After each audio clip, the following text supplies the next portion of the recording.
If your business isn't growing by 5 to 10% a year, you're not actually staying the same. You're actually falling behind.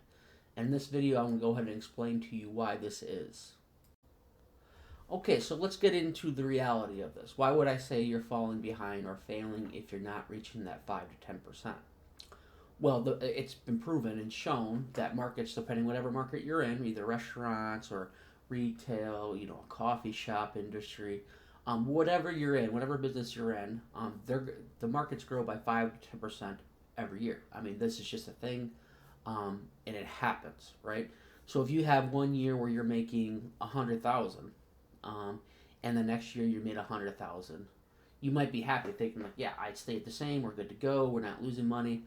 But that's not necessarily a good thing. You should be growing by that 5 to 10%. So you should have been like 110,000. If you're not doing that, your competitors are getting that market share. Someone's getting that market share because it grows by 5 to 10%. So essentially, you're not staying the same. You're actually falling behind if you're not growing by that 5 or 10% a year, preferably over 10%. You're actively being replaced by some business in the area, or if you're an online business, some other business is getting that traffic, that new traffic by 5 to 10% a year. And I see this because I'm a business to business person. When I'm actively looking for a business type or some that would do well with like I do mobile apps, so I'm actively looking for businesses that can use a mobile app and they can benefit from them, right? It shocks me the amount of places I've never heard of, right? Just going through even a smaller town, like Oshkosh, 60,000 people, just the restaurant category, the amount of places I go through and I don't know they exist is staggering. Like, I didn't know we had so many Thai restaurants. I didn't know we had, so many pizza places. I was always like, man, but that's the problem, right? No one knows about you, and that's a problem, right? So this is the reality. If you're one of those businesses where I had to literally go out of my way to know you existed, I guarantee you're losing market share and you're just slowly failing. So now that you know you should be hitting above that 5 to 10%, even better above 10%, because if you do get above 10%, that means you're taking market share from your competitors at that point, because not only did you suck up the 5 to 10% growth that happens in whatever market sector you're in, you went above it. That means it had to come from a different business. One of their percents, their revenue just went down. So preferably, you want to hit above 10%, but you're still doing well at least 5%, right? So how do you get these more customers, right? I'm not a marketer, so I'm not going to tell you the details on everything on advertising, but you should be advertising, right? You should be on Facebook, Google, TV, newspapers, whatever you feel like would work for your business. And it's a trial and error process. I'm even still working through the trial and error processes of advertising. But you want it to essentially bring in more revenue than you spend on advertising. Eventually, you should be hitting that point. Sometimes it has to run at a loss for a while before it finally hits, and you start to get customers. Once again, I'm not a marketing agency, so I'm not going to tell you the every detail of advertising, but it needs to be done to grow your business, right? Website and SEO. You should at least have a website up that looks nice and professional. When people click on your listing or whatever shows up, you are shown in Google for whatever they search. Especially if you're like, example, an Indian food store, you should definitely be able to rank for Indian restaurant if they search for it on your website, because it's such a niche market, right? You should be being found on that. I would say SEO's potential has gone down quite a bit. Seeing as they have that new AI overview. I've noticed I have my own personal app. I used to get about 2,000 visits a month on my sites. It's now down to about 800 because of AI overview. So what I find personally works for me is just making specific SEO pages when they're searching for my services. I'm hitting number one on a lot of those topics. Once again, not a marketer. These are just things you should do to grow your business, right? You can either pay someone to do this or you can do this yourself, right? I personally choose to do it myself. That way I know. That way I can instruct, say, a salesman later if my business grows to that point, and how to actually do it as opposed to offshoring it with someone else. You don't really ever learn how to do it. Um, you just need more visibility in general, like word of mouth. Anything you can do to make more people know you're there is going to increase your business, that 5 to 10%. A lot of businesses don't really have a demand problem, they just have a visibility problem. And these are the ways you grow your business. More customers means more revenues, and that's what you're looking for. So, what is the next thing you can do to reach that magical 5 to 10% or above to make sure you're not falling behind? Like I stated, you want to increase revenue per customer. So, how do you do this, right? You want to add in upsells and bundles. Example would have been that the fast food industry back in the day, they would have had, you get a cheeseburger for this price, you get, French fries for this price, you get a drink for this price, and then sometimes people would, just buy the cheeseburger, and that would be it, or maybe they bought the cheeseburger and they bought the drink, and they got that price. But then they invented the value meal, right? The value meal, you get the burger, you get the fries, and you get the drink. That's an upsell, and that's a bundle. They get more revenue from having these value meals, and that's why they have them. It might be, let's say you're a retailer, right? You're a retailer and you do clothing.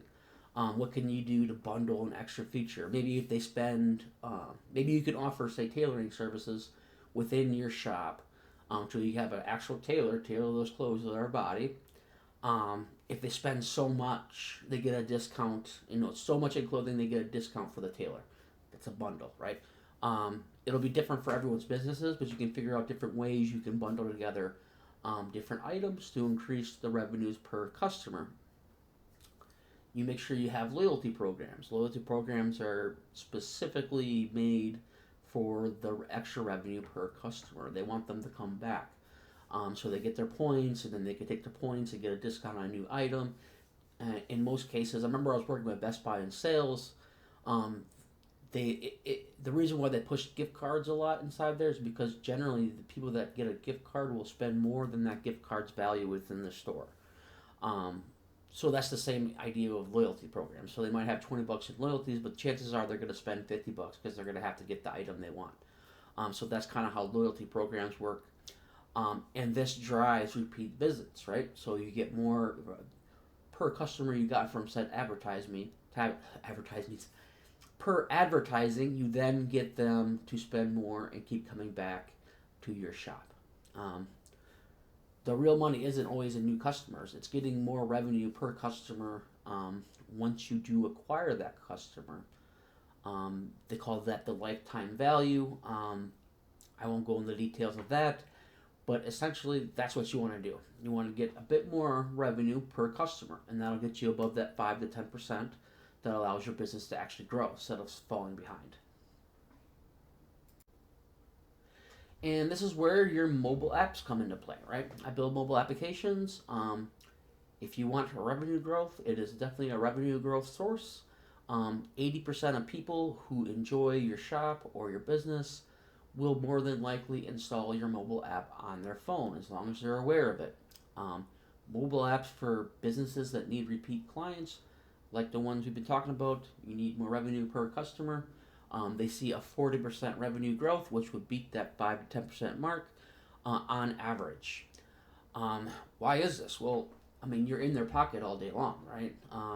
While they're sitting around on the couch watching the shows, they're playing on their phone. It makes it super convenient to order from you again. Your shop can send them a notification talking about sales. They'll see the sale for that weekend. It doesn't only grow revenues per app or online orders, it also increases the amount of sales you make in store. So they might get that notification, see something they like. They might want to try it on. So they remember your store that Saturday, they go to your store, try it on. Or if they're hungry in the morning, they get that, they decide to order some breakfast from you, or whatever it is, it keeps your business on top of mind with those push notifications. And it increases revenues, but like I said, up to 40%. So even if you only got, let's say, revenues only grew by 10%, right? You hit that mark, growing by 10% just from the mobile app. There's tons of reasons why you should use a mobile app for your business. There's data that shows that younger generations barely know how to use a browser. Like we think of like us older generations. I'm hitting the older mark now. We always go to like Google or we go to the internet to search for stuff. The younger generations don't even do that. Like if they pass by your shop, they look at your shop name and they're going to search the stores, the mobile app stores for your app, if you have one or not, and that's going to decide if they're going to order something from you. So mobile apps is one of those chains to bring more additional revenue to your business. And the beauty of this is, I mean, once you have the mobile app, certain business types, say like retail clothing stores, retail, trinket shops, card shops, or whatever it is, it doesn't stop. Your business doesn't have to stop at that one location, right? Once you have those customers using your app in store, you can also advertise your app to the general population. You can do shipping, right? So you can go to the United States. Hey, everybody, we have this app. Install our app, and you can order from us. It pushes things together with your website, so now you can go nationwide depending on your products. Obviously, like if you're a restaurant, you're gonna have to stay local, but it's still gonna drive more customers if you have a loyalty program that pushes customers back to your restaurant, right? The possibilities are endless with the mobile app, right? Once you have that, it's going to give you that additional revenue that you need to make that grow for you per year. And the beauty of it also is, let's say you're a restaurant and you're doing that local business, that mobile app brings in all that extra revenue. It might be able to afford you another location, right? So maybe you can be, instead of Oshkosh, you can be in Appleton. So it's your revenue growth machine that you're not currently using. But in conclusion, if your business isn't growing by 5 to 10% a year, you're not staying the same. You're falling behind, and your competitors are getting that growth. You generally want to hit that 5 to 10% mark. How do you do it? You get more customers, or you get more revenue per customer. Mobile apps there as an option to grow that revenue. If you're interested, I'll leave a link in my description to go to my website. You can contact me and learn more about it. Otherwise, I think I covered what I wanted to cover. Hopefully you learned something here and you can grow your business by that 5 to 10% and keep chugging along for years to come. Thanks for watching. Have a good day. Bye.